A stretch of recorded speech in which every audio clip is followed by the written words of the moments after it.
बताए थे आपको एक संगीतज्ञ योग। हाँ, जैसे एक बीणा योग होता है, उसमें भी संगीत प्रेमी होता है ना, जैसे एक संगीतज्ञ योग होता है। हाँ, संगीतज्ञ योग कैसे बनता है?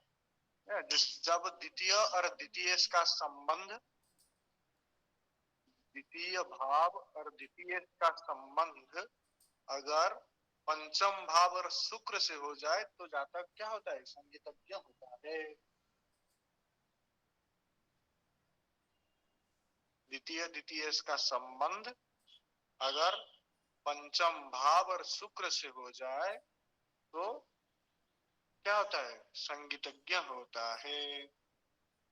शुक्र को ही क्यों लिया गया उसमें? क्योंकि शुक्र कला का कारक है। ये जो संगीत वगैरह जितना होता है ना, सब कला होता है, वो शुक्र से ही आता है। इसलिए शुक्र का संबंध होना बहुत जरूरी है। हाँ, समझ में आ रहा है? पंचमे से या शुक्र या पंचमे शुक्र दोनों से? पंचम भाव और शुक्र से होना चाहिए। पंचम भाव और द्वितीय द्वितीय इसका संबंध पंचम भाव और शुक्र से होना चाहिए। और मतलब दोनों से होना चाहिए, पंचम भाव से और शुक्र दोनों से? हाँ, दोनों से होना चाहिए। अगर पंचमाधिपति के साथ भी हो गया तो और अच्छा।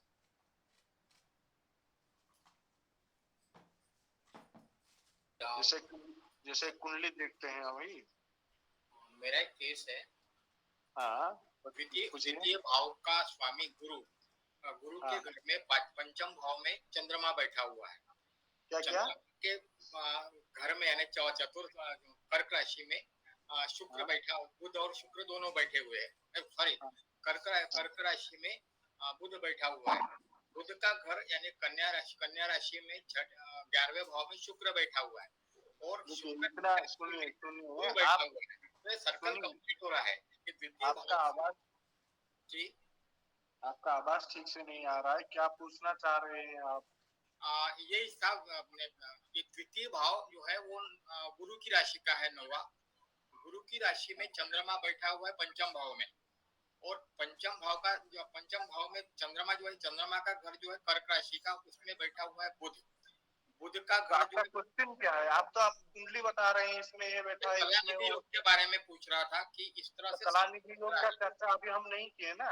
अच्छा, हम अभी क्या संगीतज्ञ योग के बारे में पढ़ रहे हैं। कलानिधि योग आप भी आगे पढ़ेंगे। वो दोनों करीब करीब एक जैसे होता था, तो इसलिए संगीत के बारे में पूछ रहा था। हाँ, अभी हम कलानिधि योग पढ़े नहीं ना। कलानिधि योग जब पढ़ेंगे उसका चर्चा भी करेंगे, तो आप देख लेंगे तो उसमें कलानिधि का जो योग है वो बन रहा है कि नहीं बन रहा है। जी, अभी इस कुंडली में देखिए, जो संगीतज्ञ योग में बताया, इस कुंडली में बन रहा है कि नहीं बन रहा है? जी गुरु जी, बन रहा है। शुक्र से शनि का संबंध बन रहा है। बन रहा है गुरु जी। जी गुरु जी। जैसे मैं क्या बता रहा हूँ, जैसे कि द्वितीय और तृतीय का संबंध पंचम भाव और शुक्र से हो जाए जी। यहाँ द्वितीय कम है, द्वितीय मंगल है, पंचम भाव में जाके बैठा है, तो पंचम भाव के साथ संबंध बना कि नहीं? जी गुरु। और उसके बाद क्या बोला कि शुक्र का भी संबंध द्वितीय भाव से बन रहा है कि नहीं बन रहा है? शुक्र द्वितीय भाव में जाकर बैठ गया। उसके साथ पंचमेश का भी संबंध बन रहा है। उसमें देखो, पंचमेश भी शुक्र के साथ बैठा है द्वितीय भाव में जाके शुक्र के साथ द्वितीय भाव। तो यहाँ क्या हो गया? संगीतज्ञ योग बन गया। ये सामान्य रूप से देखा जाता है संगीतज्ञ योग। जैसे आपको अभी पूछ रहे थे कलानिधि योग, ये होता है संगीतज्ञ, उसमें कला में निपुण होते हैं कलानिधि योग में ना। जैसे बिना योग आपको पढ़ाया गया था, ये सब क्या होता है? संगीतज्ञ बनने का योग होता है, संगीत में रुचि रखने वाले योग होते हैं। हाँ, इसमें किसी को कुछ डाउट है? सामान्य सी योग है संगीतज्ञ योग। किसी का कुछ डाउट है इसमें? क्लियर हो गया? उसके आगे अभी बढ़ेंगे कि कलानिधि योग। कलानिधि योग क्या होता है? संगीतज्ञ सामान्य से संगीतज्ञ योग, पर कलानिधि योग जिसमें होते हैं वो सब में निपुण होते हैं। सब कला में निपुण, लिखने में, गायन में, नृत्य में, एक्टिंग में, ये सब कला में निपुण होते हैं। गुरु जी आपको बताए होंगे कि रविंद्रनाथ टैगोर जी की कुंडली में था कलानिधि योग। ये सब में निपुण होते हैं, काव्य में, साहित्य में, लिखने में, बोलने में, एक्टिंग करने में, सब में निपुण होते हैं। वो कला ही देता है, कला निधि होता है। कलाओं का जितने कला होते हैं सब में निधि होता है, राजा होता है, सब सब पता होता है। हाँ, तो कला निधि योग कब बनता है? तो शास्त्रकारों ने बताया है कि द्वितीय पंचमे जीवे। जीवे मतलब बृहस्पति। बृहस्पति अगर द्वितीय भाव में और पंचम भाव में बैठा हो, द्वितीय भाव में अथवा पंचम भाव में बैठा हो, द्वितीय पंचमे जीवे। जीवे द्वितीय भाव में हो, बृहस्पति द्वितीय भाव में हो या पंचम भाव में हो, बुध शुक्र युते खीते, बुध और शुक्र से दृष्ट हो अथवा युक्त हो। बृहस्पति द्वितीय अगर और पंचम भाव में बैठा हो, बुध और शुक्र से दृष्ट अथवा युक्त हो रहा हो, तो क्या होगा? कला निधि योग बनेगा। द्वितीय पंचमे जीवे बुध शुक्र युते खीते, द्वितीय और पंचम में हो और बुध और शुक्र से दृष्ट हो या युक्त हो, उसके साथ हो अथवा से दृष्ट हो, तो कला निधि योग बनेगा। उसके साथ और क्या देखा जाता है? क्या बोल रहे हैं कोई? सर बुध और शुक्र दोनों होना जरूरी है या बुध या दोनों होना तो प्रबल हो जाएगा ना। अच्छा, कोई एक हो तो भी हो सकता है, सामान्य रूप से होगा तो दोनों हो जाएगा तो प्रबल हो जाएगा, क्योंकि बुध शुक्र प्राय एक साथ बैठ जाते हैं ना, कभी कभी बहुत टाइम बैठ जाते हैं एक साथ। जैसे मान लो वृषभ लग्न की कुंडली है और उसमें प्रति भाव में राशि का चंद्र। सुनिए, आप उसको एग्जाम में जो बताया वो देखिए उसमें हो रहा है कि नहीं हो रहा है। एक एक करके बताने लगेंगे सब एक एक कुंडली तो टाइम निकलता जाएगा। आप उसमें देखिए द्वितीय वृश्चिक लग्न की कुंडली है तो ठीक है, देखिए द्वितीय और पंचम भाव में बृहस्पति है क्या, उसके ऊपर बुध और शुक्र की दृष्टि जा रही है क्या, युक्ति हो रहा है क्या? अगर हो रहा है तो बनेगा। वो किसी भी भावों में किसी भी राशि में क्यों ना बैठा हो, अगर ये स्थिति बन रहा है तो होगा। अगर उसके साथ और भी देखा जाता है क्षेत्रे त्रयवा संप्राप्ते योगस्यास्य कलानिधि योग, इसके बाद भी बोला जाता है बृहस्पति अगर बुध और शुक्र की राशि में अथवा नवांश में भी हो तो भी कलानिधि योग बनता है। बृहस्पति अगर बुध और शुक्र की राशि में बैठ जाए, नवांश में बैठ जाए, तब जाके भी कलानिधि योग बनता है। और दोनों कंडीशन अगर एक साथ लागू हो जाए तो प्रबल कलानिधि योग बन जाता है। द्वितीय और पंचम भाव में बृहस्पति बैठा हो, बुध शुक्र की राशि में बैठा हो और बुध शुक्र उसके देख रहे हैं या उसके साथ बैठे हैं, तब प्रबल कलानिधि योग बन जाता है। आ रहा है ना समझ में? जी। ना किसी को डाउट है? बुध या शुक्र के राशि में बैठ जाए अथवा बुध या शुक्र की राशि में बैठ जाए या उनके नवांश में बैठ जाए। नवांश में जो राशि में बैठा हो बुध की या शुक्र की राशि, हाँ। लग्न कुंडली में भी बुध और शुक्र की राशि में बैठ जाए और नवांश कुंडली में बुध और शुक्र की राशि में बैठ जाए, तब जाके बन जाएगा ये तो कलानिधि योग। एग्जाम्पल देखते हैं। देखिए इस कुंडली में देखिए, सर लिखवा दीजिए एक बार। दिखा रहे हैं, भाव में बैठा है। तो यहाँ देखिए मैं पहले क्या बताया कि गुरु द्वितीय और पंचम भाव में बैठा हो। यहाँ देखिए पंचम भाव में बृहस्पति बैठा है और बुध शुक्र बुध शुक्र उनको देख रहे कि नहीं देख रहे? जी गुरुजी, सप्तम दृष्टि से। सप्तम दृष्टि से दोनों देख रहे। इसके बाद गुरु देखो किसके राशि में बैठा है? शुक्र की राशि में बैठा है।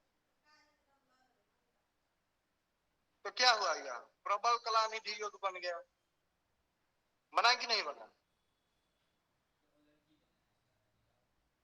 जी सर बन गया। दोनों कंडीशन लागू होना चाहिए, तो बहुत अच्छा बन जाता है।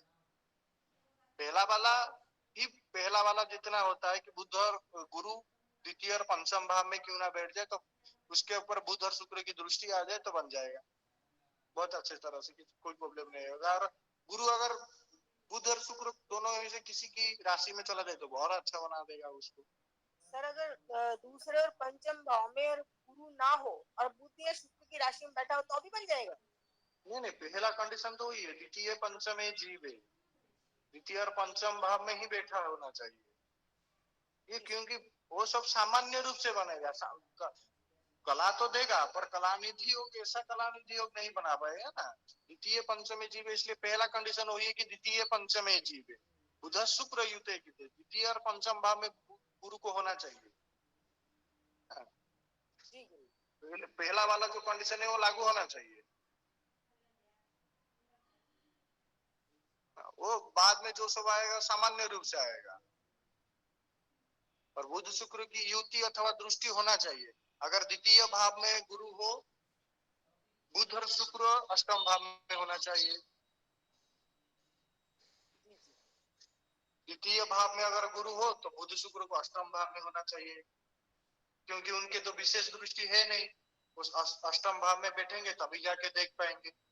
अगर पंचम भाव में बृहस्पति हो तो नवम भाव में बुध और शुक्र को होना चाहिए। एकादश भाव में होंगे तभी जाके वो दृष्टि दे पाएंगे, है ना। ऐसे करके हम देखेंगे कलानिधि योग। कलानिधि योग बहुत अच्छा योग माना गया है। कलानिधि योग के जो फल होते हैं वो होते हैं, वो सद्गुणों से युक्त होता है, वो जातक सद्गुणों से युक्त होता है, कलाओं के स्वामी होता है, बहुत ज्यादा कलाएं उसको आती है, जैसे नृत्य हो गया, गायन हो गया, ये सब आता है उसको। और राजा के द्वारा वंदित होता है, जैसे कोई पुरस्कार मिल जाएगा उसको, पद्मश्री पद्म भूषण ये सब पुरस्कार मिल जाएगा उसको राजाओं से। जैसे रविंद्रनाथ टैगोर जी को नहीं मिला था, नोबेल प्राइज मिला था, ये सब हो जाता है। और उसके साथ साथ वो कामातुर भी हो जाता है, कामी हो जाता है, क्योंकि शुक्र कामना कारक ग्रह है, तो काम का प्रवृत्ति थोड़ा तो दिखाएगा ही ना, ये सब आ जाता है। किसी को डाउट है कलानिधि योग में कुछ? नहीं गुरुजी। समझ में आ गया ना सबको? जी। हाँ। इसके बाद हम पढ़ेंगे शंख योग के बारे में। हाँ। शंख योग कैसे बनता है, लिख लीजिए, शंख योग कैसे बनता है। शंख योग में कहा गया, अगर पंचमेश और षष्ठेश कुंडली में पंचमेश और षष्ठेश यदि परस्पर केंद्र में हो तो शंख योग बनेगा। पंचमेश और षष्ठेश अगर परस्पर केंद्र में हो तो बनेगा क्या? शंख योग बनेगा।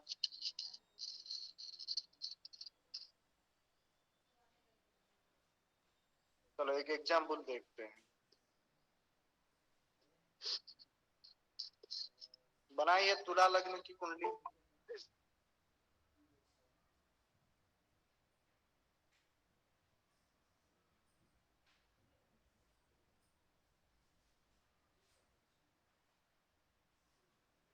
यहाँ पंचमेश कौन है? शनि। और षष्ठेश गुरु। बृहस्पति। अगर क्या बताया गया, अगर पंचम बताने के बाद म्यूट कर लीजिए।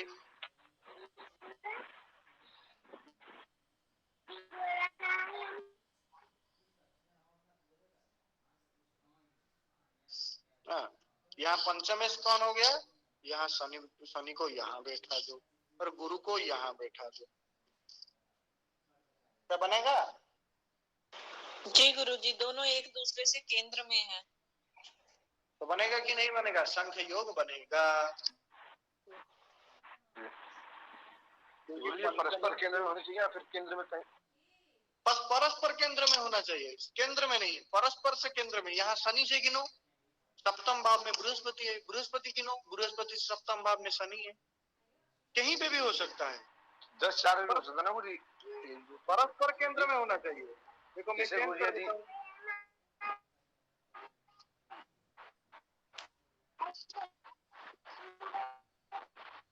म्यूट रखिए।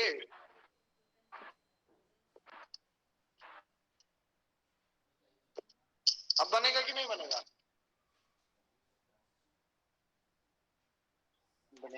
बनेगा गुरुजी। क्योंकि पंचम में सप्तम से परस्पर एक दूसरे से केंद्र में है, तो क्या कौन सा योग बन गया? गुरुजी शंख योग। आपका आवाज क्लियर नहीं आ रहा है। जो भी पूछ रहे हैं सचिन जी, आपका आवाज क्लियर नहीं आ रहा है।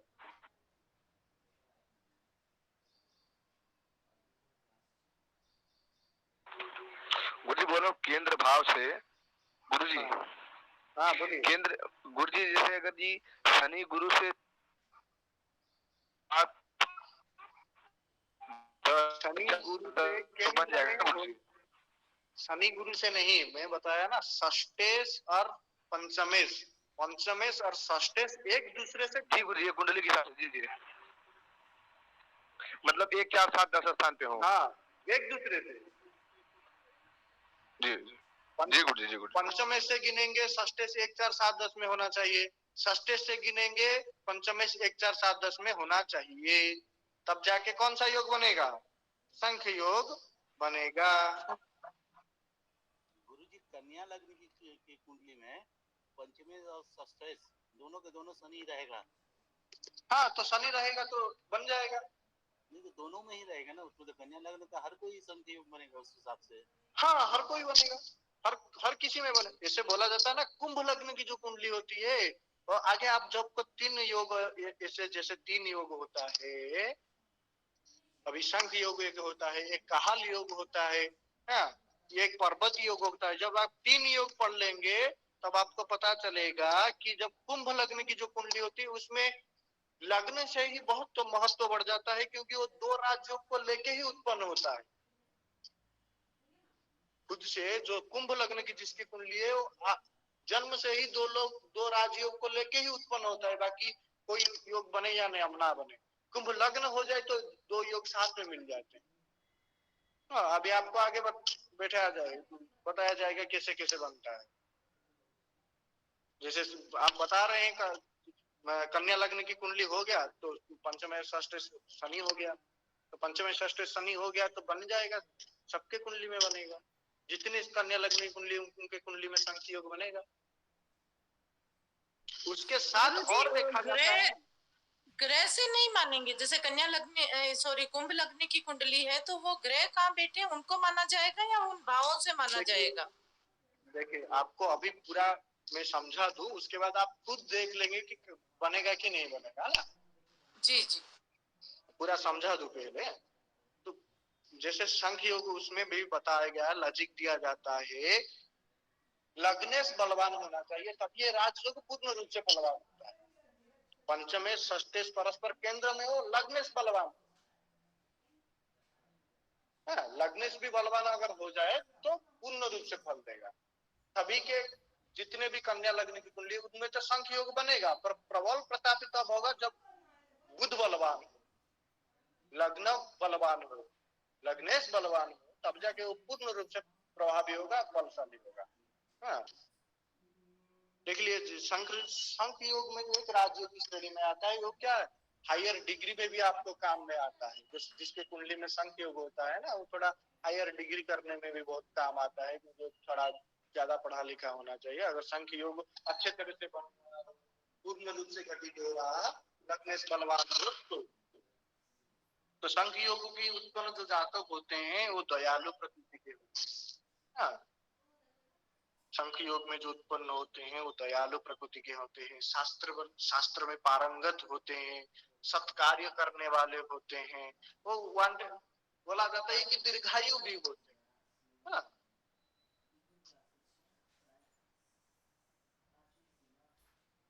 किसी को डाउट है संख्या योग में कुछ? नॉर्मल सी बात है, पंचम स्पर्श से एक दूसरे के केंद्र में हो तो संख्या योग बनेगा। किसी को कुछ डाउट है इसमें? सर थोड़ा फल के विषय में स्पष्ट कर दीजिए। उच्च शिक्षा दयालु प्रवृत्ति का हो सकता है और शास्त्र में पारंगत, जो भी शास्त्र पढ़ेगा उसमें पारंगत होगा जी। सत्य कार्य करने वाला होगा। उसके बाद उस दीर्घायु बोला जाता है कि दीर्घायु होगा।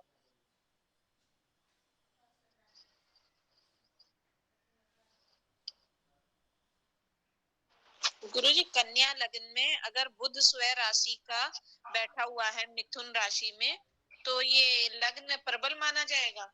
हाँ माना जाएगा, क्योंकि लग्न से बलवान हो गया। जी गुरुजी। कितना बल मिल रहा है उसको वहाँ, वो भी देखा जाता है। अभी आगे आगे आप जब पढ़ते जाएंगे तो आपको ये सब, जैसे सड़बड़ हो गया, कैसे माना जाता है, दिग्बल पा रहा है कि नहीं, सब आपको बल ग्रह कुंडली में कितना बलशाली है, स्थान बल, दिग्बल, सब देखा जाता है। आगे सड़बड़ के हिसाब से देखा जाता है कितना बल पा रहा है। स्थान बल पा रहा है कि नैसर्गिक बल पा रहा है, दिग्बल पा रहा है, सब बल उसको मिल रहा है कि नहीं मिल रहा है, कितना बलशाली है वो कुंडली में, सब आपको आगे पढ़ाया जाएगा। हाँ सिर्फ नॉर्मल ये बात समझिए, पंचमे से षष्ठे अगर एक केंद्र में हो तो संख्योग बनेगा। जी। और गुरुजी दूसरा नियम लग्नेश और दशमेश चर राशियों में हो और भाग्येश बलवान हो तो भी बनता है? देखिए ये सामान्य से योग में संख्य योग हो गया, काहल योग हो गया, पर्वत योग हो गया, इस सबके अलग अलग तरीके से बनते हैं। जैसे चामर योग हो गया अलग तरीके से बनते हैं, गजकेश्वर योग हो गया अलग तरीके से बनते हैं। जो सामान्य रूप से कुंडली में मिल जाए ये योग आपको बताने जा रहा है, ऐसा बताया जा रहा है कि ये योग आपको सामान्य से कुंडली में मिल जाएगा, देख के तो आपको पता चल जाएगा। बाकी दोनों से माना जाएगा ना संख्य योग को? हाँ दोनों से माना जाएगा। संख्य योग हो गया, काहल योग हो गया, पर्वत, ये सब अलग अलग तरीके से भी बनते हैं। जैसे गजकेश्वर योग भी अलग तरीके से बनता है, चामर योग भी अलग तरीके से बनता है, ये सब अलग तरीके से बनते हैं। पर जो सामान्य रूप से आपको ना, जो सामान्य रूप से सभी के कुंडली में, प्राय कुंडली में दिख जाएगा, इसी की चर्चा हम कर रहे हैं। क्योंकि आप जब कुंडली देखेंगे तो सामान्य रूप से आपको पता चल जाएगा कि इतने इतने राज्यों में यही उत्पन्न हुआ है। अभी आगे बढ़े जी। उसी तरह जैसे हो गया संख्य योग, ऐसे ही और एक योग होता है काहल योग।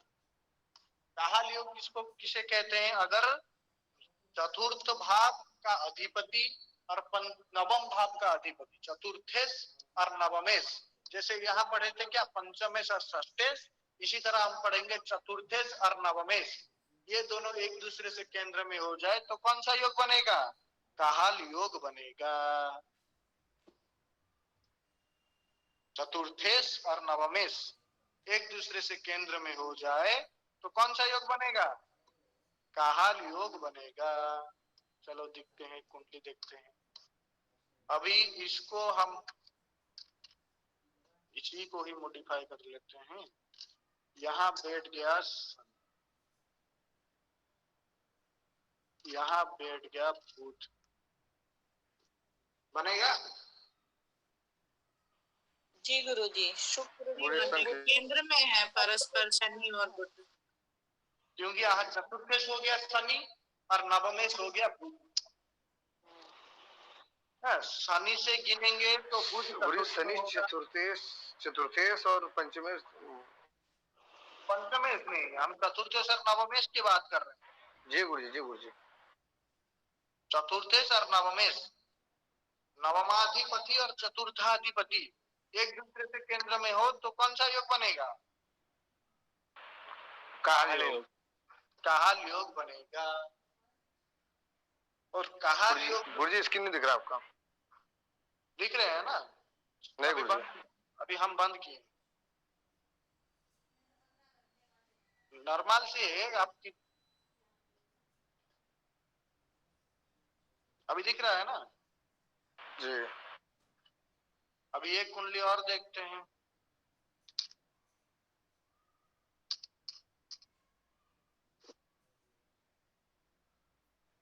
बनाए सिंह लग्न की कुंडली।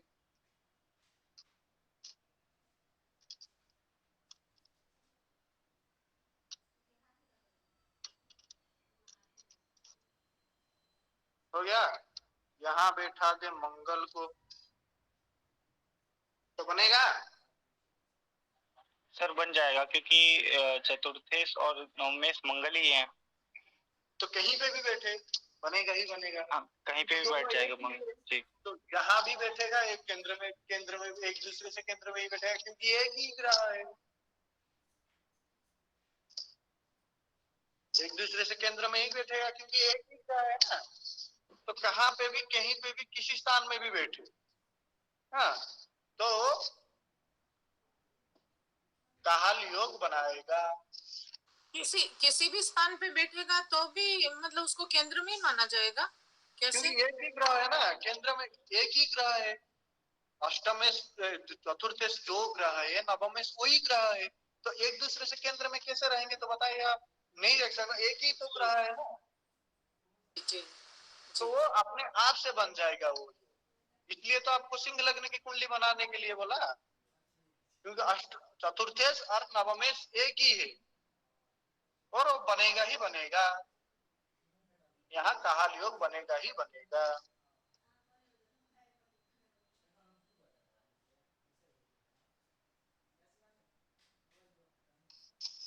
समझ में आ गया काहल योग के बारे में?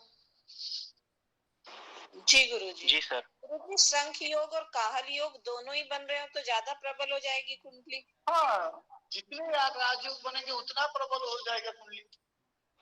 जी। जितना अच्छा राजयोग बनेगा उतना पावरफुल हो जाएगा वो व्यक्तित्व उसका। जी, कन्या लग्न में दोनों बन रहे हैं गुरुजी। और उसके आगे देखिए, और उसका फल क्या है? काहल योग में जो उत्पन्न होगा वो व्यक्ति तेजस्वी होगा, ओजस्वी होगा, ऊर्जावान होगा, साहसी होगा। काहल योग में बताया जाता है ना, नेता बनने की भी क्षमता आ जाता है। छोटे छोटे गांव का मुखिया बन जाता है, सरपंच वगैरह बन जाता है। हाँ, नेता वगैरह को आपको देखा है, बोलने के लिए देखेंगे तो आप देखेंगे काहल योग बन रहा है कि नहीं बन रहा है। अगर बन रहा है तो उसमें योग्यता होगा, और आगे आपको बताया जाएगा नेता बनने के लिए कौन कौन चीज होना चाहिए, कौन कौन सा योग आपके कुंडली में होना चाहिए, वो आपको आगे बताया जाएगा। सामान्य सी बात है, काहल योग में तो वो नेता बनने की क्षमता उसमें होता है। छोटा मोटा गांव का भी अधिपति बन सकता है, सरपंच वगैरह बन सकता है, एमएलए वगैरह हो सकता है ना। ऐसा देखा जाता है काहल योग में जो उत्पन्न होता है। सर बीच में आप कुंभ लग्न की कुंडली बता रहे थे। हाँ, अभी बताएंगे, आगे आगे बताएंगे आगे। ठीक हो गया काहल योग के बारे में। किसी को और कुछ डाउट है? नॉर्मल सांख्य योग जैसे पंचमेश्वर षष्ठेश एक दूसरे पे केंद्र में होना चाहिए, जैसे काहल योग में चतुर्थेश और नवमेश एक दूसरे से केंद्र में होना चाहिए। नॉर्मल सी बात है, कुछ ज्यादा बात है ही नहीं। किसी को कुछ डाउट काहल योग में?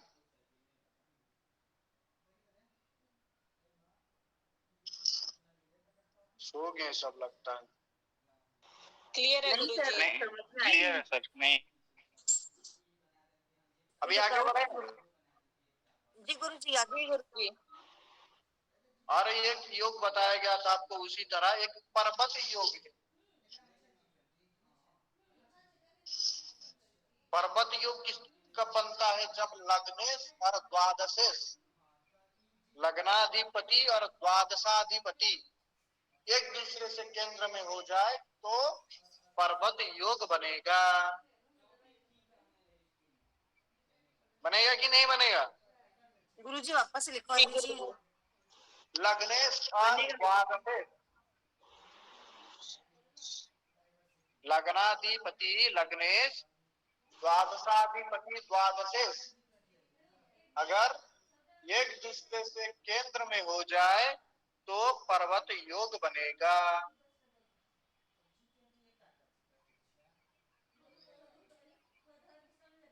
लिख लिए? कर दीजिए।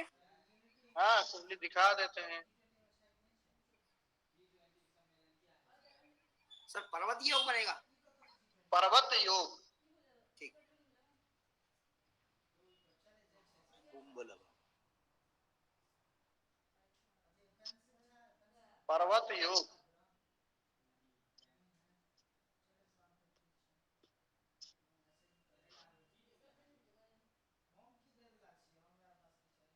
तुला लग्न की कुंडली बनाइए।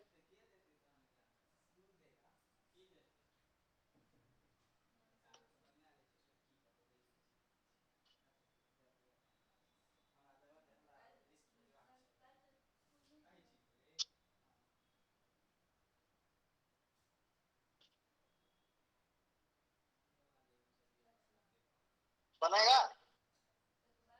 जी बनेगा। जी सर। क्योंकि यहाँ लगने से शुक्र और द्वादशे से बुध और एक दूसरे से केंद्र में है क्या, एक दूसरे के साथ ही बैठ गए। साथ में बैठ जाना मतलब केंद्र ही माना जाता है उसको। तो बन रहा है कि नहीं बन रहा है? जी गुरुजी बन रहा है। गुरुजी फल भी लिखवा दीजिए इसका। हाँ फल लिखिए।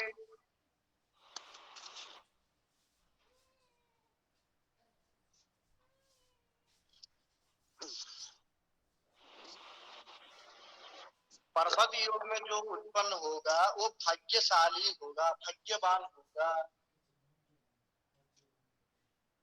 अच्छा विद्यार्थी होगा,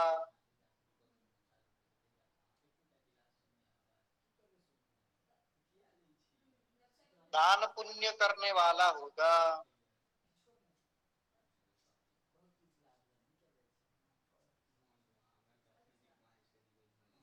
यशवान होगा, कीर्तिवान होगा,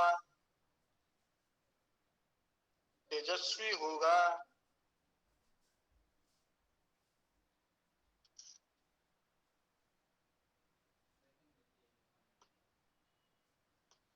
लिखे? जी सर। जी गुरुजी। एक एग्जाम्पल देखते हैं, बताइए।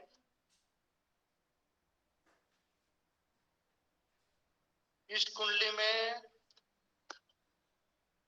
तीनों में से कौन सा योग बन रहा है? जैसे पर्वत योग, काहल योग और शंख योग में से कौन से योग बन रहा है?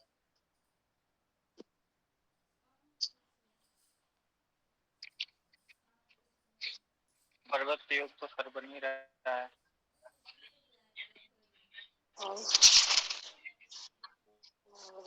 शंख योग बन रहा है गुरुजी। बहुत बढ़िया। पंचमी सुमंगल जो है हमारा पंचमे मंगल है कहाँ? नहीं गुरुजी, पंचमे शुक्र है। शुक्र है। पंचमेश शुक्र। शुक्र बुध दशम भाव में है। दशम भाव में। और काहल योग भी बन रहा है, चतुर्देश मंगल और नवमेश शुक्र भी एक दूसरे से केंद्र में नवमे शुक्र है। बुध गुरुजी बुध बुध बुध मंगल बुध। पहले आप वो भी याद केंद्र में है लेकिन। करिए, इसका अधिपति कौन है आप पहले याद करिए, कंफ्यूज हो जा रहे हैं। पर्वत योग भी बन रहा है, शनि और गुरु। तीनों पे तीनों योग बन रहे हैं। काहल योग भी है सर। और गुरु से पर्वत योग। तीनों के तीनों योग बन रहे हैं। शंख योग बन रहा है, काहल योग बन रहा है और पर्वत योग बन रहा है। तीनों के तीनों योग जी। बन रहे हैं। जी सर, तीनों योग बन रहा है। चलो अभी कुंभ लग्न के बारे में भाई बता रहा था ना, तो देखिए कुंभ लग्न की कुंडली बनाइए। सब लोग अपने नोटबुक में कुंभ लग्न की कुंडली बनाइए।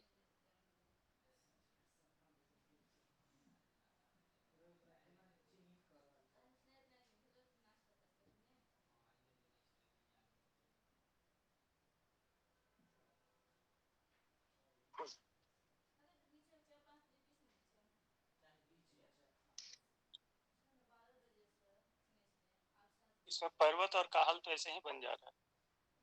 हाँ? पर्वत योग और काहल योग तो ऐसे ही बन जाएगा। वही तो बोला ना, दो योग को लेके खुद लेके जन्म होता है।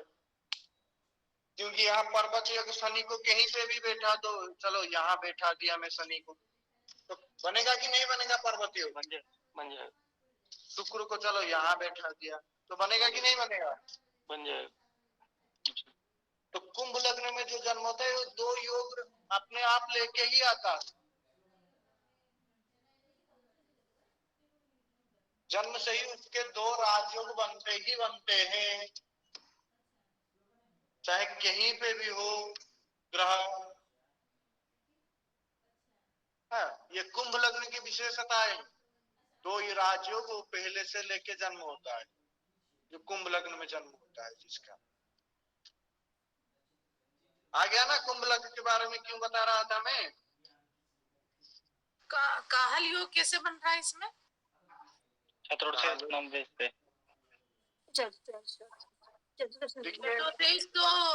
चतुर्थ तो चलो शनि और भाव में चतुर्देश में शुक्र है। शुक्र है, चतुर्थ और सप्तमी। आप बताए चतुर्थ शनि, चतुर्थ शनि कहाँ हो गया भाई? चौथे भाव में 12। अच्छा सॉरी गुरु शुक्र हुए। अरे गुरु नहीं, चतुर्थ से शुक्र है। दो लिखा है वो। ये दो मैं है। 12 समझ रहे। हाँ ध्यान 12 पे चला गया। ठीक है। अरे कुंभ लग्न है तो चतुर्थ भाव में 12 कैसे आएगा? जी नहीं कंफ्यूज मत होइए। मेरा हैंडराइटिंग थोड़ा बहुत अच्छा है ना, इसलिए कंफ्यूज मत होना। जिसे भी फोन में लिख रहे हैं और अच्छा बन गया है। समझ में आ गया ना? गुरु जी ये पीपीटी शेयर करेंगे ना ग्रुप में? हाँ पीपीटी शेयर किया जाएगा। पहले आप ये सब नोट करके रखिए। सर इसमें कुछ लिखवा दीजिए सर। किसमें? इसी में सर, जिसमें दो कुंभ लग्न वाले में सर। कुंभ लग्न वाले में जो बताया ना, दो राज्यों को लेके उत्पन्न होता है। ये कौन कौन से बन रहा है इसमें? काल योग बन रहा है, पर्वत योग बन रहा है। आप देखे नहीं क्या कुंडली जब बता रहा था? काल योग और पर्वत योग बन रहा है सर। हाँ और किसी को कुछ डाउट है? नहीं गुरुजी। गुरुजी जो पढ़ाए थे लगभग सारे खत्म हो गया। अरे कुछ बच गया? गुरुजी बच्चा है ना वो क्या बचा?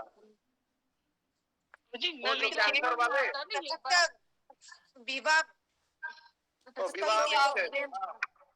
ठीक है, विवाह विच्छेद पहले आपको समझना पड़ेगा कि विवाह विच्छेद के लिए पृथकता जनक ग्रह कौन कौन से हैं जो पृथक करते हैं, अलग कर देते हैं।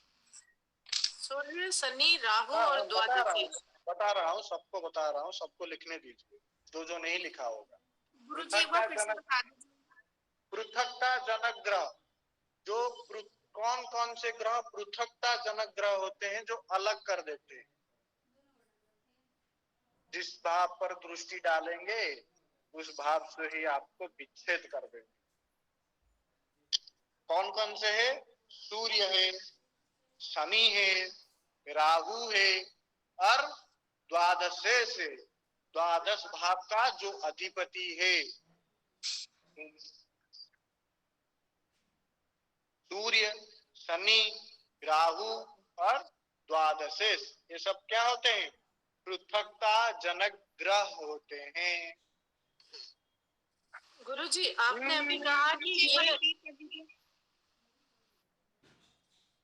क्या बोलिए?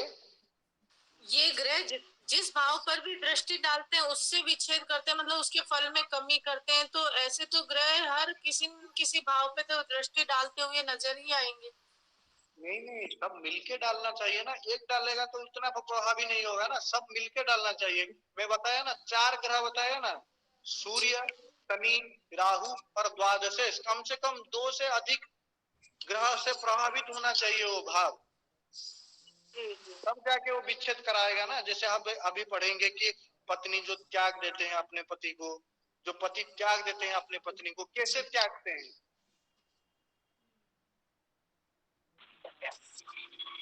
जब सप्तम भाव, सप्तमाधिपति और सप्तम भाव के कारक पर पृथकता जनक ग्रहों का प्रभाव हो जाए तब पति पत्नी को छोड़ देता है, पत्नी पति को छोड़ देता है। क्या किया? एक एक करके पूछिए, आप म्यूट रखिए। क्या यशवंत जी आप? गुरुजी जो आपने ऐसे बताया सप्तम भाव सप्तमेश वाला, गुरुजी जो ये 4 बताया उसके बाद वो बता दो गुरुजी, नोट नहीं किया। देखिए, सप्तम भाव, सप्तमाधिपति और सप्तम भाव के जो कारक होते हैं, अगर पुरुष की कुंडली देख रहे हैं तो सप्तम भाव का कारक हो गया शुक्र।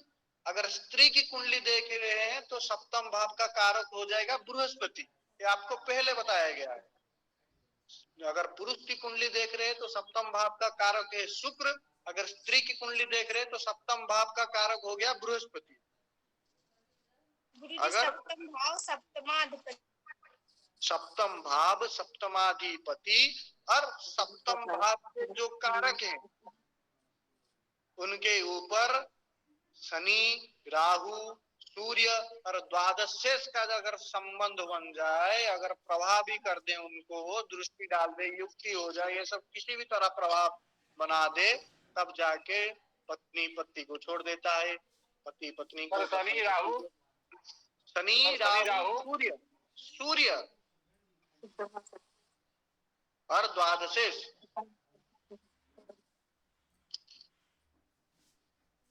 द्वादशेष यदि अच्छा शुक्र या बृहस्पति हुआ तो भी माना जाएगा, तो भी मतलब अच्छे। क्योंकि वो बेस होता है, बे कर देता है वो भाव। द्वादशेष जो होगा वो पृथकताजनक माना जाएगा।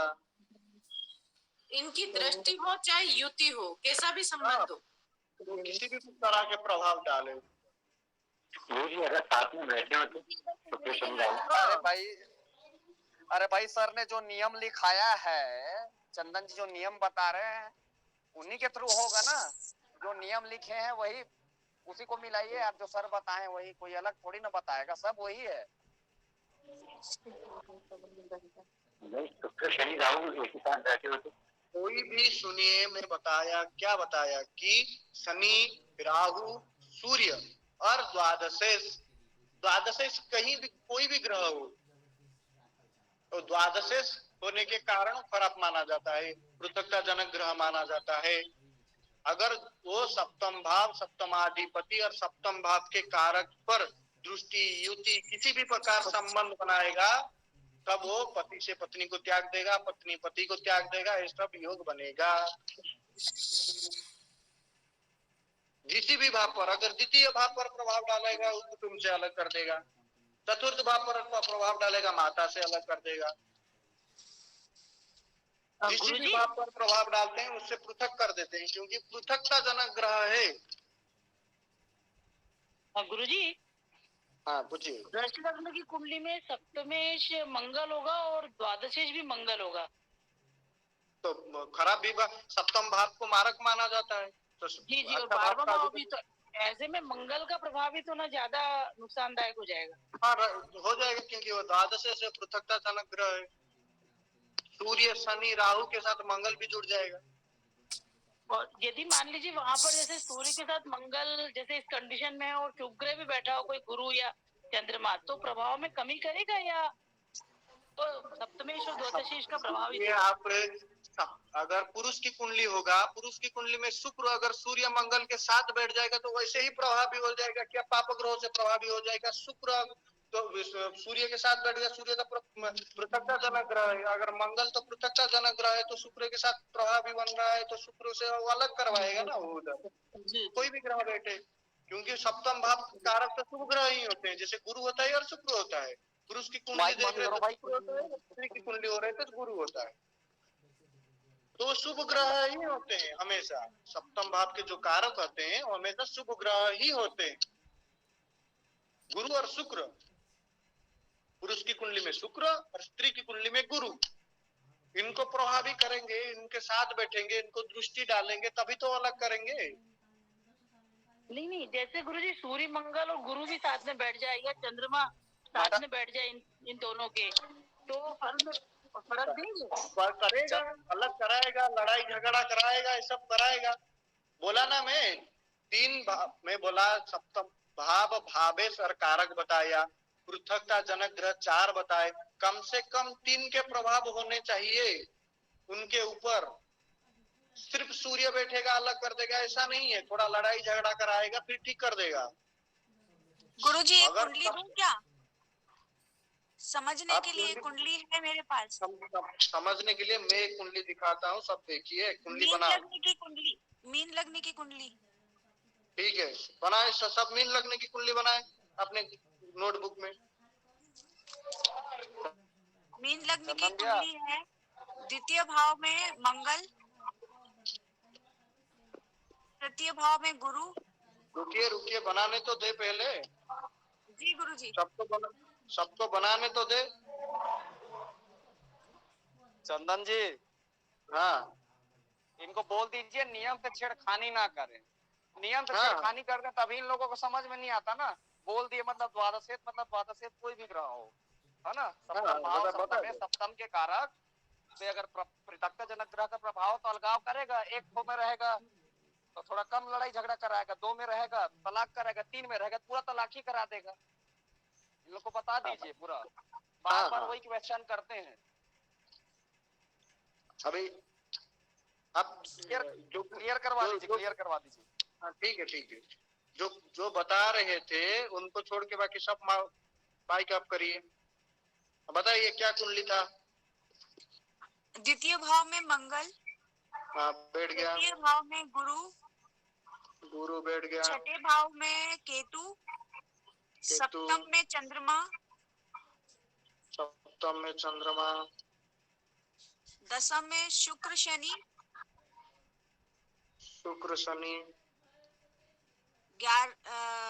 ग्यारहवें भाव में सूर्य बुध, 12वें में राहु। हो गया। इसमें बताइए क्या बन रहा है? ये विवाह विच्छेद की कुंडली है गुरुजी।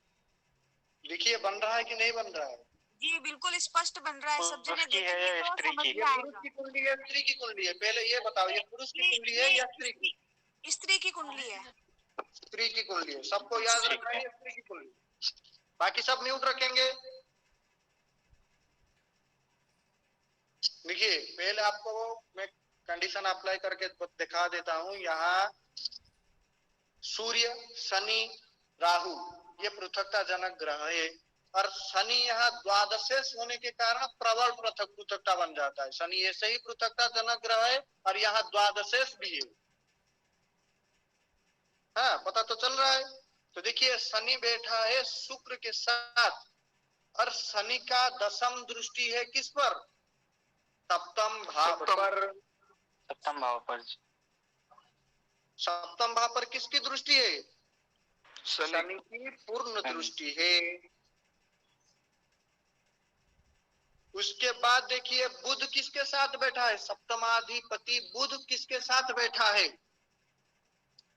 सूर्य के साथ में और शनि के घर में।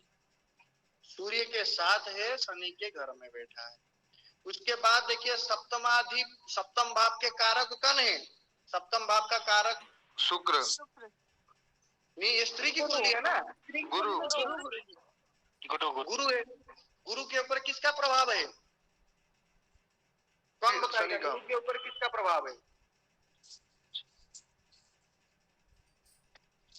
केतु की दशम भाव दृष्टि है। केतु की केतु को पृथकता जनक ग्रह बताया गया है? नहीं बताया। नहीं बताया गया ना? राहु को बताया गया। तो केतु की किस तरह से संबंध बन रहा है केतु का? वो चौथी दृष्टि है मंगल। नहीं होगा गुरुजी केतु की भी। केतु की दृष्टि ही नहीं है, नवम होती है केतु की। और द्वितीय भाव पर है। अरे देखो गुरु से दशम भाव में कौन है? केतु। गुरु से दशम भाव में केतु है? राहु गुरुजी, राहु है। राहु है जी। सूर्य है। अरे सूर्य है। सूर्य नवम में गुरुजी। नवम में बैठा है। पहले गिन के थोड़ी ठीक से गिनिए आप। गुरु बैठा है तृतीय भाव में, तो गुरु से तृतीय से दशम भाव बनेगा। कौन सा भाव? एकादश भाव बनेगा ना। सूर्य की दृष्टि है। दृष्टि है सूर्य की? दसम भाव दृष्टि। दसम भाव की प्रभाव है, दसम स्थिति प्रभाव है सूर्य का। सर गुरु यदि तृतीय भाव में है तो गुरुजी नवम है गुरुजी, तो नवम है। हाँ, एकादश भाव तो नवम भाव है गुरुजी। हाँ सॉरी राहु की दृष्टि है सर। मैं भी राहु हाँ गुरुजी राहु की तो 5, 9 और 7 है ना गुरुजी। दसम स्थिति प्रभाव, दसम स्थिति प्रभाव। जी सर। दसम स्थिति प्रभाव गुरु से दसम भाव में राहु है, तो राहु की दसम स्थिति प्रभाव गुरु पर जा रहा है। तो यहाँ सप्तम भाव, सप्तमाधिपति, सप्तम भाव का कारक तीनों के तीनों सूर्य, शनि और राहु से प्रभावित हो गए। तो इसलिए वो तलाक करवा दिया अपने पति से। यहाँ सप्तम भाव शनि से प्रभावित है, सप्तमाधिपति बुध सूर्य से प्रभावित है, और सप्तम भाव का कारक बृहस्पति वो राहु से प्रभावित है। तो यह सूर्य से प्रभावित प्रभाव नहीं समझ में आया गुरुजी। सर दसम स्थिति प्रभाव सर। जी गुरुजी दसम स्थिति प्रभाव नहीं समझ में आया। देखिए दसम स्थिति प्रभाव देखिए, क्योंकि शनि के घर में राहु है। शनि अरे आप सब माइक म्यूट रखे। चंदन जी को मैं पढ़ा रहा हूँ कि आप पढ़ा रहे हैं? अभी समझ में नहीं आता तुम लोग।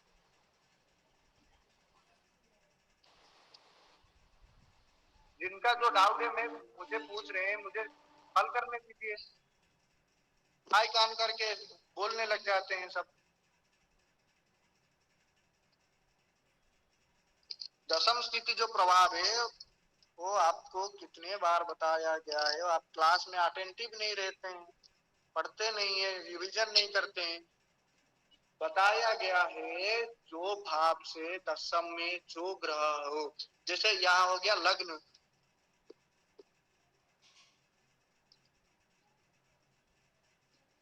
ये हो गया लग्न ना, ये वाला लग्न हुआ कि नहीं?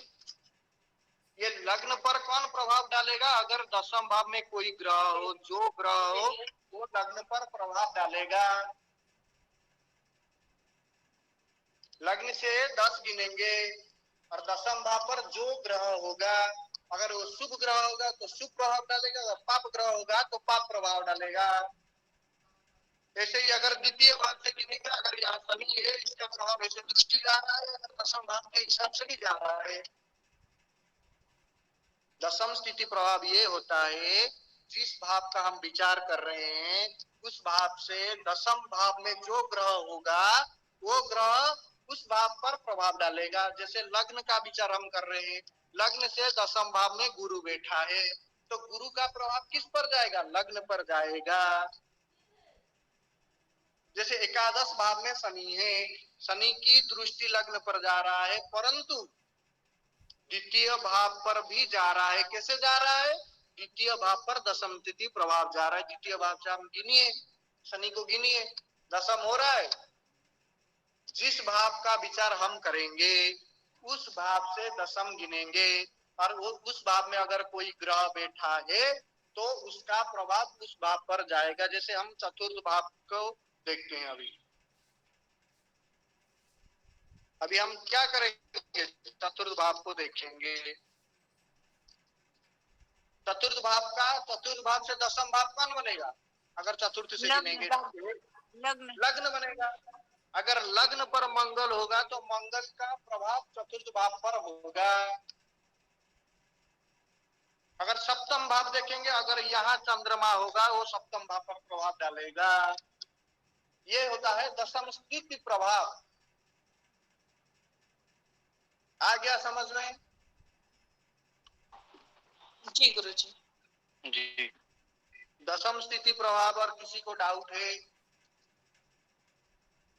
तो ऐसे ही गुरुजी यदि लग्न में केतु है और दसम भाव में बुध और गुरु हैं तो प्रभाव तो अच्छा होगा, उसका फल की खराब होगा। और बुध और गुरु का प्रभाव तो जाएगा ना दसम लग्न पर। हाँ लेकिन लग्न में केतु बैठा है गुरुजी। तो केतु बैठा तो क्या हुआ? तो प्रभाव तो जा रहा है ना लग्न पर। हाँ तो उसका शुभ प्रभाव पड़ेगा। हो रहा है कि नहीं हो रहा है उसमें? हाँ तो शुभ प्रभाव पड़ेगा गुरुजी। हाँ शुक्र का गुरु का दोनों का प्रभाव पड़ेगा लग्न पर। जी जी, बुध और गुरु हैं साथ में। हाँ, तो बुध और गुरु दोनों का प्रभाव पड़ेगा। जी गुरुजी। अरे किसी का गुरुजी, यदि स्त्री और पुरुष दोनों की कुंडली में ये योग बन रहा हो तो भी विच्छेद होगा? तो झटक से विच्छेद कर देगा। इसलिए कुंडली मिला, इसलिए विवाह से पूर्व कुंडली मिलाना चाहिए। अगर कुंडली नहीं मिल रहा हो और ये योग बन रहा है तो ज्यादा देर टिकने नहीं देगा वो, इसलिए कुंडली मिलान करना बहुत जरूरी है। गुरुजी, एक कन्या लग्न की कुंडली बना के बता दीजिए प्लीज। कन्या लग्न की कुंडली बनाना, आप कुंडली खुद बनाइए, खुद प्रैक्टिस कीजिए। जो योग हम बनाए वो योग देखिए वो बन रहा है कि नहीं बन रहा है। बन रहा है गुरुजी, लेकिन बहुत प्रबल है क्या ये आप बता दीजिए। तो आप देखिए कुछ, अगर सब बन रहे हैं तो प्रबल योग बनेगा ही बनेगा। जी गुरुजी, बन तो सब कुछ ही रहा है। तो बन सब कुछ रहा है तो प्रबल बनेगा। अगर कुंडली दोनों का मिल रहा है तो प्रभाव कम हो जाएगा। अगर दोनों का कुंडली नहीं मिल रहा है तो प्रभावी वो ज्यादा हो जाएगा। इसलिए कुंडली मिलाना, अष्टकूट वगैरह ये सब मिलाना बहुत जरूरी है। जी गुरुजी, हमें ये सब देखना बहुत जरूरी है। हमें कुंडली मिलाना सिखाया जाएगा क्या? हाँ, सिखाया जाएगा। कुंडली मिलाना सिखाया जाएगा, मंगला मंगली के बारे में सिखाया जाएगा, सब सिखाया जाएगा आपको। जी एक महीने तब प्रबल हो जाएंगे और दोनों की कुंडली में हो और दोनों का कुंडली नहीं मिल रहा हो। जी गुरुजी, प्रबल हो जाता है। अगर दोनों कुंडली में हो, अगर दोनों का कुंडली बहुत अच्छे से मिल रहा हो तो थोड़ा प्रभाव कम हो जाता है। लड़ाई झगड़ा करवाता है हमेशा, ये सब विच्छेद नहीं कर देता है, एक दूसरे से दूर कर देता है। ये कहीं काम के लिए बाहर रह रहा होगा, यहाँ रह रहा होगा, किसी के हिसाब से दूर कर देगा। हाँ। इस परिस्थिति में गुरुजी ऐसा भी हो सकता है विच्छेद होने की में कि किसी एक की मृत्यु हो जाए? हाँ, पृथक कर दे, ये मैंने कि मृत्यु नहीं देखेंगे। और अगर वैधव्य योग बन रहा है तो कर देगा वो। अगर वैधव्य योग नहीं बन रहा है तो सिर्फ विच्छेद करेगा, डिवोर्स करेगा। अगर वैधव्य योग बना रहा है कुंडली में, आपकी कुंडली में वैधव्य योग बना रहा है तो ये पृथक, पूरा संपूर्ण रूप से पृथक कर देगा आपको। जी गुरुजी। इसके लिए वैधव्य योग देखना पड़ेगा। हेलो, हाँ पूछिए। जो ये वैधव्य योग बनता है गुरुजी, तो ये कोई एक पूछ रहे हैं तो पूछने दीजिए उनको। पूछिए दिलीप जी। हेलो, हाँ पूछिए। हाँ गुरुजी, एक तुला लग्न की कुंडली बनाना है, उस पे थोड़ा विचार करना चाहते हैं।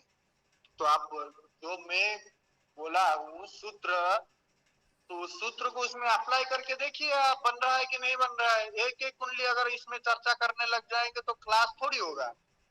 नहीं गुरुजी, उस पे इस तरह का विचार, अन्य विचार करना चाहते हैं, इसलिए मैं आपसे पूछना चाहता हूँ। किस तरह का विचार? उसमें देखना चाहता हूँ कि इसमें राजनीति का योग बनता है कि नहीं। तो ये अभी पढ़ रहे हैं, ये सब जो पढ़ रहे हैं उसके ऊपर चर्चा कीजिए। ठीक है गुरुजी। हाँ बोलिए। गुरुजी एक डाउट मैसेज किया हुआ, जरा देखिए उसको।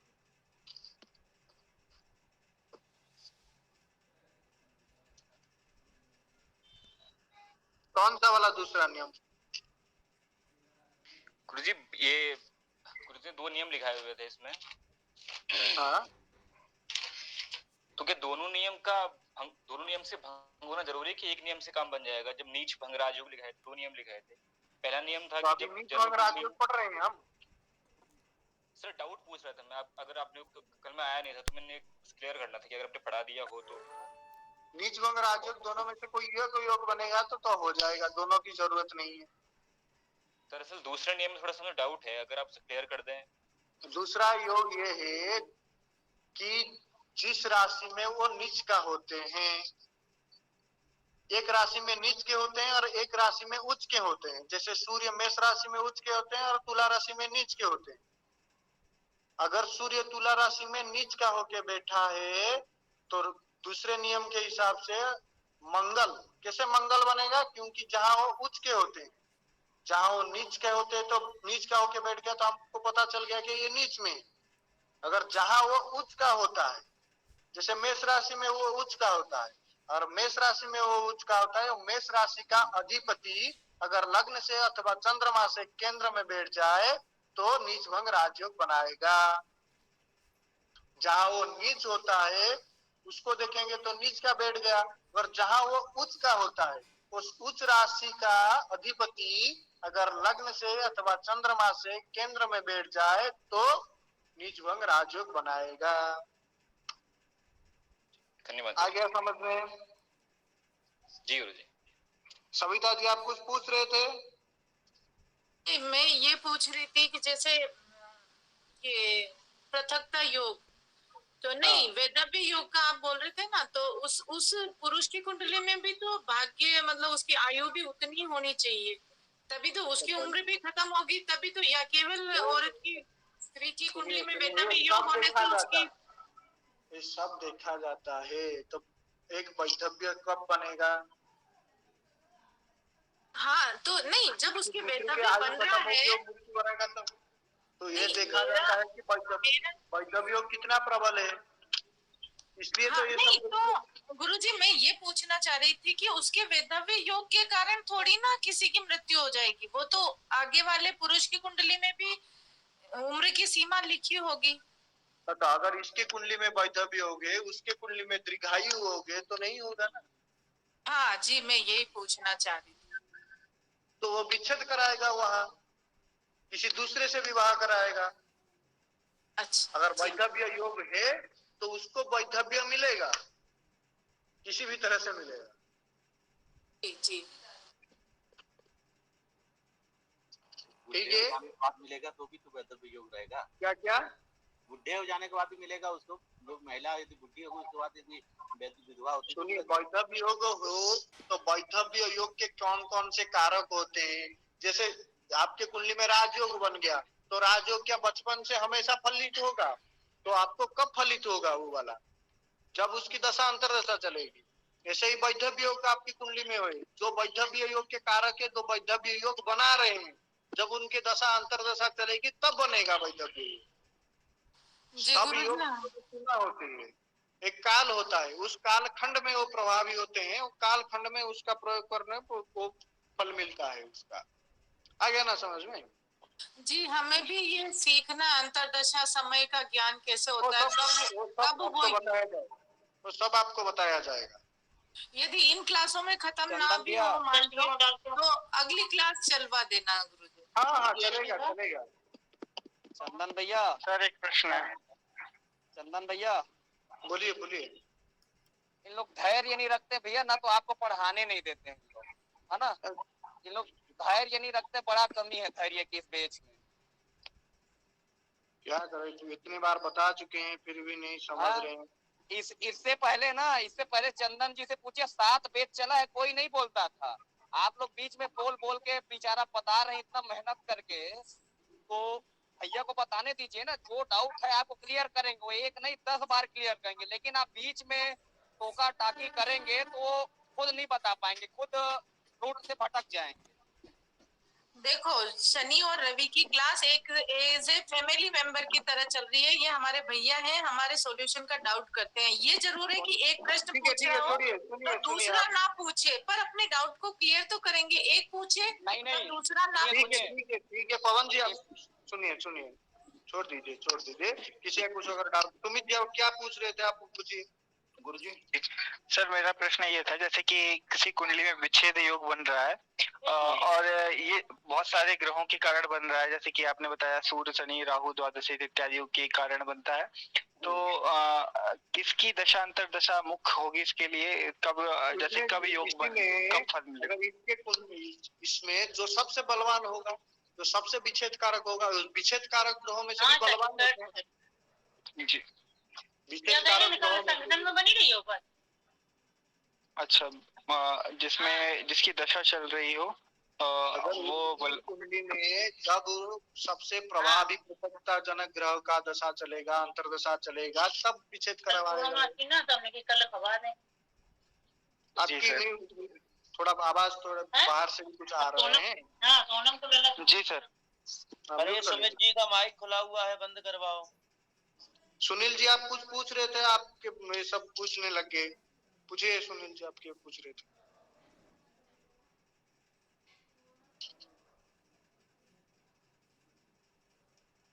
सुनील गुरु जी। हाँ बोलिए। हाँ भैया, ये भैया मनोज बोल रहे थे हम। ये पूछ रहे थे कि क्या मैंने कुछ नहीं पूछा था, जो पूछ रहा था तो वो बोल रहा था अधिक एज में तो आपने बता दिया था, क्लेरिफिकेशन आपने दे दिया था, सॉल्यूशन दे दिया ना। जी जी सर। ठीक है धन्यवाद। आप मनोज जी कुछ पूछ रहे थे? हाँ सर, ये पूछ रहे थे अगर मान लीजिए कि इनकी दशा में विच्छेद की जो बन रहा हो तो उसका कोई उपाय हो, क्या उपाय हो सकता है? हाँ, उपाय आपको मणिमंत्र औषधि सब दिखाया जाएगा। जो जो ग्रह प्रभावी डाल रहे हैं ये ग्रह का उपचार आपको करना पड़ेगा मणिमंत्र औषधि से। अच्छा। तो इन ग्रहों का जो उपाय जो प्रभाव डालते हैं, जो पाप ग्रह प्रभाव डालते हैं, उनका मणिमंत्र औषधि से आपको उपचार करना होगा, तभी जाके कुछ फल मिलेगा। अच्छा जी धन्यवाद। ये भी आपको आगे बताया जाएगा कैसे कैसे करेंगे आप उपचार। मुझे एक प्रश्न था मेरा, पूछ सकता हूँ? ये नीचभंग राजयोग से संबंधित है। हाँ पूछिए। ये चंद्रमा से अगर कोई वो बनता है नीचभंग राजयोग, और पक्ष बल में अगर चंद्रमा कमजोर है तो क्या फल रहेगा? क्या चंद्रमा से अगर नीचभंग राजयोग बन रहा है, नीच का चंद्रमा है जैसे कुंडली में, और नीचभंग राजयोग बन रहा है, तो पक्ष बल में चंद्रमा अगर कमजोर है तो क्या फल रहेगा उसका? नीच भंग राजयोग अगर बन रहा है तो नीच भंग राजयोग बनेगा ही बनेगा, भले चंद्रमा कमजोर हो पक्ष बल में। कमजोर हो तो चंद्रमा तो नीच का हो गया, ही तो कमजोर हो गया ना, फिर उस भंग से राजयोग बन रहा है। भंग से राजयोग बन रहा है, बट नीच का होके बैठेगा तभी तो नीच भंग राजयोग बनाएगा। ठीक है, और किसी को कुछ अगर डाउट हो तो पूछ लीजिए। क्लास खत्म करने का समय आएगा, काम भी है।